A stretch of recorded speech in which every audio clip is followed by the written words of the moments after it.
All right.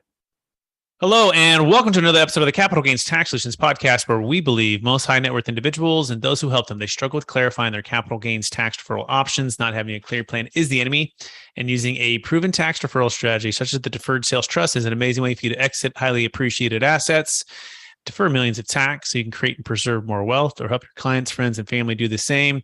Hey, we're also streaming on expert CRE secrets as well, where we bring on commercial real estate experts and brokers to talk about real estate and different ways to build wealth there. I'm excited about our next guest. He is out of the great state of Georgia, and he began his entrepreneur career and journey as a part owner project manager for a residential construction company, which specialized in working strictly for investors from about 2012 2017. And then in 2017, he started his commercial construction industry, where he oversaw and build outs for Arby's, Jimmy John's, Smoothie Kings, and different medical buildings. As well, he helped lead teams and oversaw approximately $3 million in construction projects per year through 2020. He's a licensed realtor, and he specializes in commercial multifamily assets, and is also now the COO over at Empire Empire Operating System. Please welcome to the show with me, Jim Tannehill. Jim, how you doing? Good, Brett. How are you? Thanks for having me. I'm well. Thank you so much. For our listeners getting to know you for the first time, would you give us a little bit more about your story and your current focus? Yeah. So, like you said, started my real estate career back in 2012. We actually did a wholesale deal. So originally I'm from Northwest Indiana. We did a wholesale deal with the lake house in Cary, Illinois. And we made about 25 grand on our first deal. And we're like, man, this is pretty cool. You can make money in real estate. So that really got the entrepreneurial bug and got me going in that industry. Stayed in that industry for quite a while. And then at the end of 2020, I decided I wanted to get out of kind of construction and got my real estate license.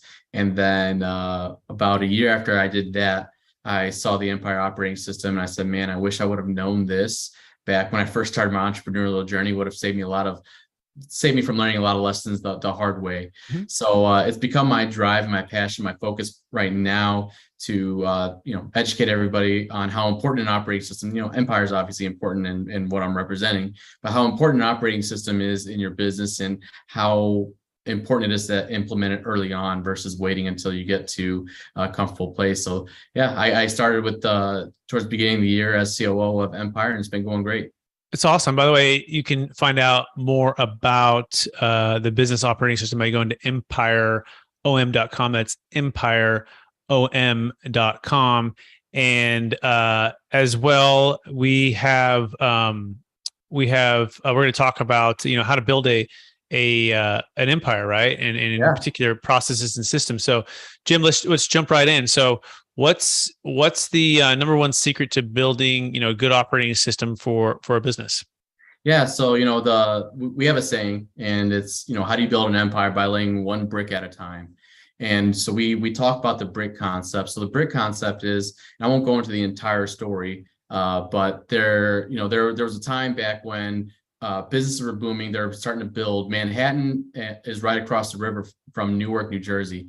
And if you look, both of them really started building their cities right at the same time. Newark had a leg up. They had, their banks were dredged enough. They had enough for cargo ships and ships to come in. They're set to be the center of commerce for the Western world. But what Newark got caught up on is they wanted different architectural designs. They wanted all these specialty materials, different things like that, when there was a brick factory right up the river from both them and Manhattan. So while Newark was focused on the different architectural designs and trying to make it look as beautiful and pretty as possible, all Manhattan was trying to do was just build their buildings as quickly as possible. That way they could fill them and get people in. So if you'll go to the actual Hell's Kitchen area of Manhattan, that downtown area, you'll see the goldish, brownish discolored bricks, but those are the actual original bricks that the city of Manhattan was used and was built with. And Manhattan obviously now is the epicenter for business in the Western world from the Eastern world, but it wasn't originally set up to be that way. And it's because they focused on that just laying a brick instead of worry about everything else. In business, and that correlates in business. There's a lot of different shiny toys, objects that can distract us. But if we broke our business all the way down to its core and we realize, hey, what is that one thing that our company can do every day to help to help our company grow efficiently and effectively. That's where the brick concept comes in. So, another example is, think of a river when it's got a current, and when the river is wide, the current's kind of flowing, you don't really see how fast it's going. But once that river really starts to narrow, that current really starts to pick up, and it becomes a lot faster. And that's what we're doing with your brick, is we're really dialing all the way in on a micro level, at a micro scale, seeing what that is, and then building your systems and processes off of that. So that's really Excellent. what we talk about. Excellent. Yeah. And again, you can figure this out by going to empireom.com, and they have a free course that you can take the course. If you use the code CGTS for capital gains tax, which is CGTS, and you can check that out. And so it's a software behind the system to build your empire, and it's Empire Toolbox, and they have all kinds of courses and different things and coaches to help you out. And excellent. So the first step is to really focusing on that big domino, if you will, right, Jim? Like, what's that big domino that's going to move your business forward? Manhattan, focused on, like, it was just bricks, just get more bricks and build more buildings, right? Yeah. And the rest of the commerce will come. So what do you feel like the number two secret is once you figured out what your next big brick is, or system is set up to do it, to build really business? So that next step from realizing where your brick is to look at your SIPOC, and I'll explain the acronym in a second. But you look at your SIPOC to see what your core processes need to be. Each business, each company has anywhere from 5 to 10 core processes. So SIPOC stands for supply, input, process, output, customer. So supply is, where your leads are coming in, where your leads are going out and generating the leads. Your input is how you're getting those leads into your system. Your process, where that P is, that's where your solution meets that customer's problem. Where you're, for in real estate, we're talking real estate here. When for an investor or a company like that, your solution typically lies in signing a contract, getting a contract signed. That's where your solution meets that customer's problem. The output is the performance, and then the customer, the C for customer is, besides a referral customer, the best customer to have is a repeat customer. How do you repeat that customer? So by doing that, by looking at your SIPOC and doing that, from that, you're able to define your 5 to 10 different core processes. And that's where 80%, we say 80% of your business should be able to be processed and identified from your SIPOC. And then the rest, that third layer would be an accountability chart to really layer out the sub processes and the rest of those processes that we need to identify. Okay. So I've heard another acronym, ACDC, right? Which is attract, convert, deliver, collect, right? Yeah. And so I see how some of these kind of overlap a bit here. Okay. So you want to identify your SIPOC and what are those 5 to 10 core processes. Before we go too far there, what would you say the biggest brick that people miss, right? When they're, let's say, pretty successful businesses, right? And they're looking to scale, not talking the ones that are brand new, right? But what are ones that you would say, gosh, like this, they're $1 to $10 million of revenue, and they're wanting to grow, but they're hitting kind of a roadblock, if you will. What would you say the next big brick that they need to be focusing on seems to come up? Yeah. So, typically what I see is it's in their cash conversion cycle. So they're focused on the brick, and they've got set process procedures in place, but they're not able to speed up that cash conversion cycle because they're not tracking. So another thing that we'll talk about is, you've heard of KPIs, key performance indicators. There's also key process indicators and key profit indicators.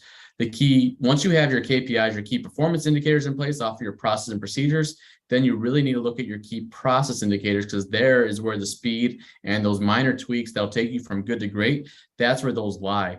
And a lot of the companies, because I help process map and set up systems and procedures in businesses a lot.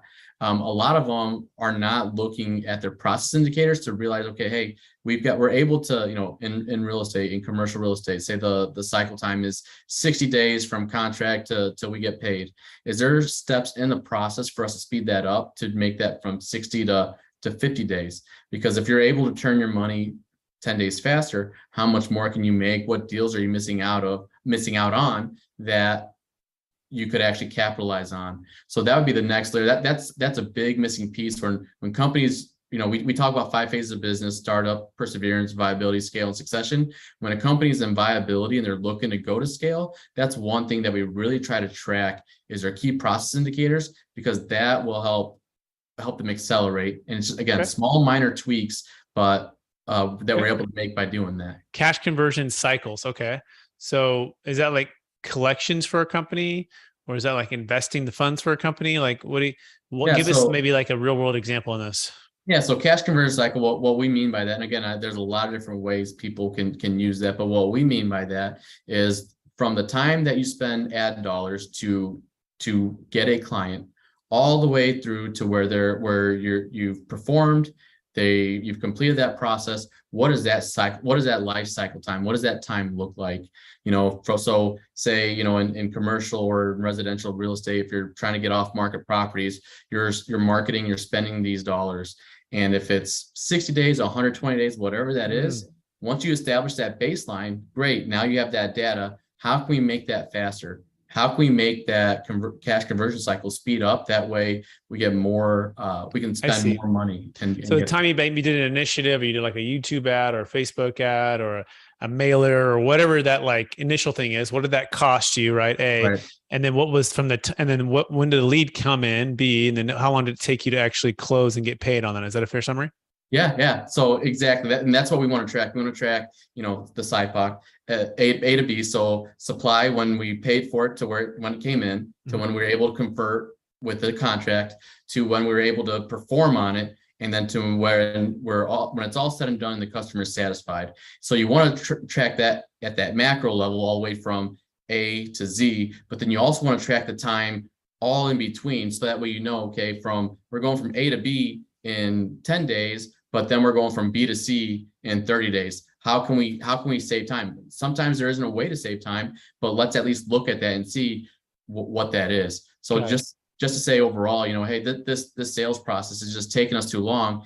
Okay, that's probably true, but what part of that sales process is taking too long? Because it's not the entire thing. There's a breakdown somewhere in there that we need to identify. So it's that those key process indicators that got it. So there's a saying, hire the who, don't be the how, right?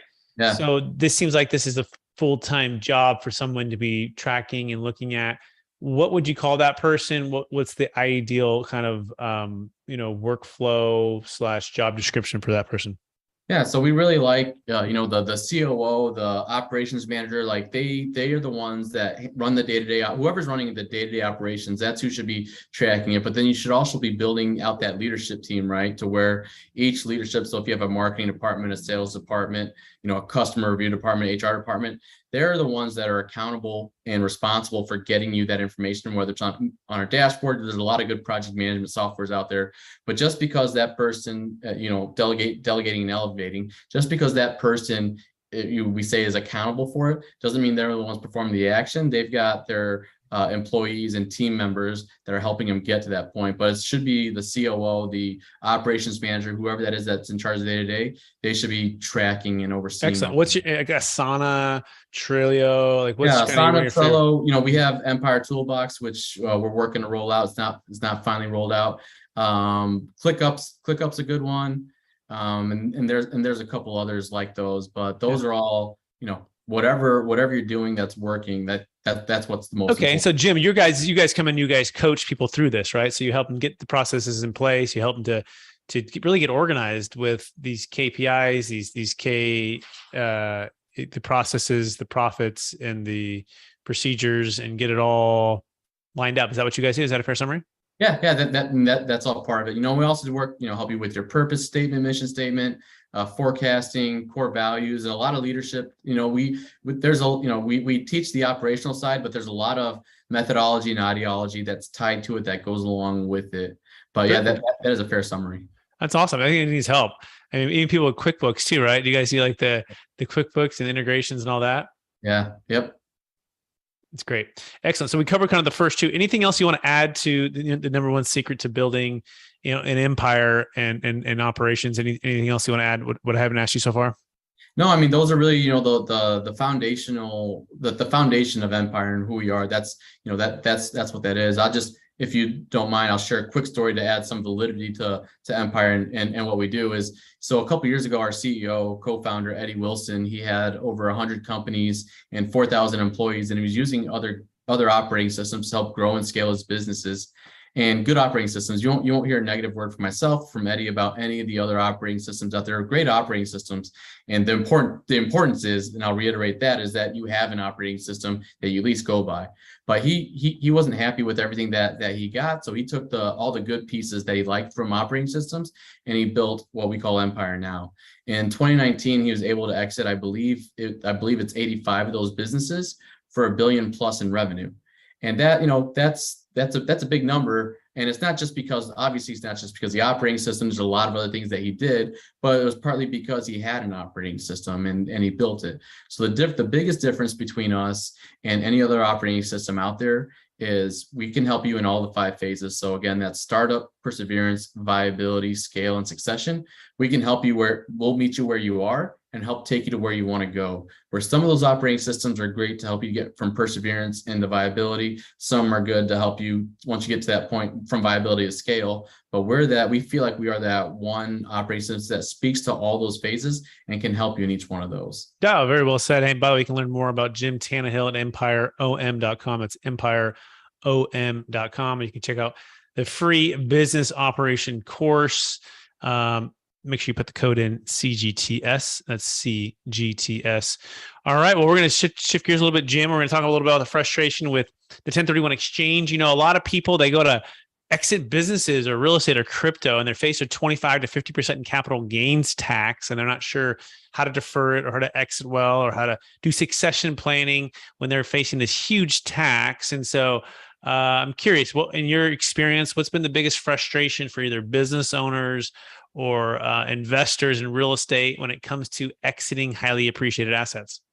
Yeah, just not knowing where to put their money, just like you said, because they worked hard. Entrepreneurs, everybody works very hard to build their business, and the last thing you want is to exit for a good amount and then get taxed on it, because we've been taxed our entire lives on everything. So the hardest part, and kind of what correlates with this, is we'll watch people they'll get tired of their business, very successful, and then they'll just sit on it and not allow it to continue to run because they're afraid to exit because of the capital gains taxes. So really educating them on where to place the money, how to place it, what to use. That is a huge problem going on right now in the industry.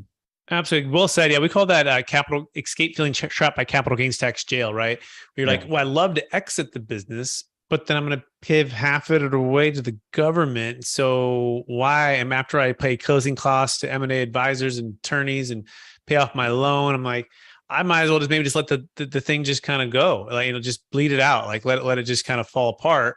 Right. Or I have to just keep working and keep growing it. And they feel like it's a rock and a hard place, right? And Insure, by the way, if you guys are curious, we have a solution for that. It's called a Deferred Sales Trust. Enables you to exit capital gains tax deferred, also move funds outside your taxable estate. In fact, we just did a deal for an owner of an apartment complex in Colorado, $4.2 million sale. And his name is Ron, and his wife are looking at it. They run an Airbnb business. That's the business on the property. Huge tax. And they're like, Brett, we're making a lot of money, but we're like ready to just kind of retire and to spend more time, on properties aren't as intensive and more time traveling. And so they were able to exit without having to do a 1031 exchange. If you want to learn more about that, you can go to capitalgainstaxsolutions.com. That's capitalgainstaxsolutions.com. You can also check out the new book that's coming out. It's called Building a Tax Deferred Exit Strategy. And Kevin Harrington from Shark Tank's in the book. Other multifamily operators, syndicators are in the book. That's Building a Tax Deferred Exit Strategy on Amazon. That being said, Jim, are you ready for the lightning round? Yeah, let's go. Let's do it. All right. Knowing what you know now, Jim, if you go back to your 25-year-old self or 20-year-old self, what's the one golden nugget you make sure to tell yourself to do?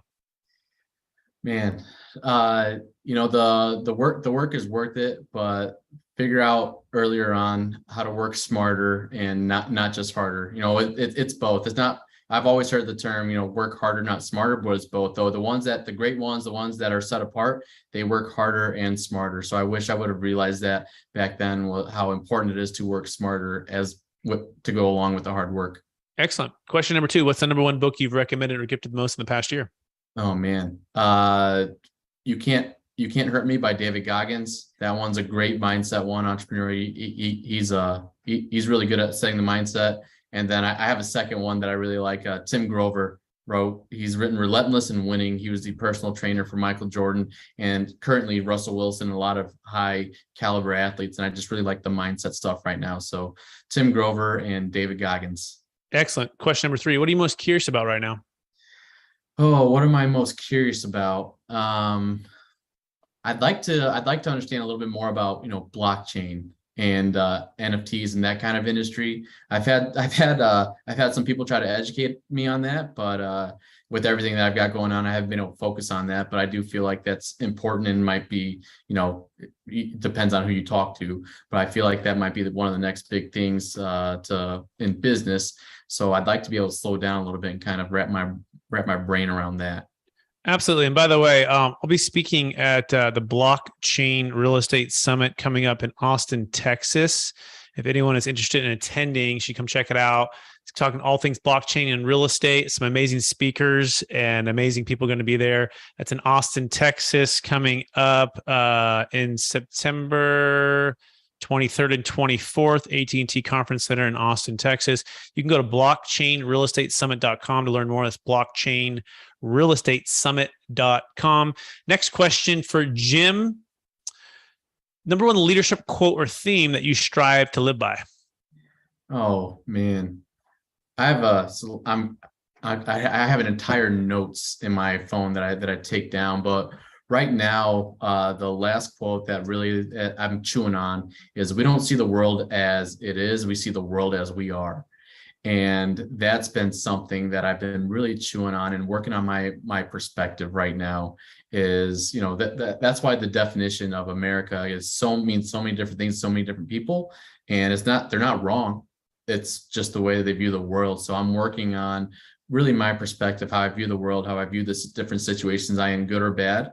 They're indifferent. It's how I view them. And that's something, I think I heard that from Ryan Holiday on one of his podcasts. I listen to most of my books. So it's either on Audible or that, but that's the quote that sticks with me right now. Awesome, Jim. Thanks for sharing.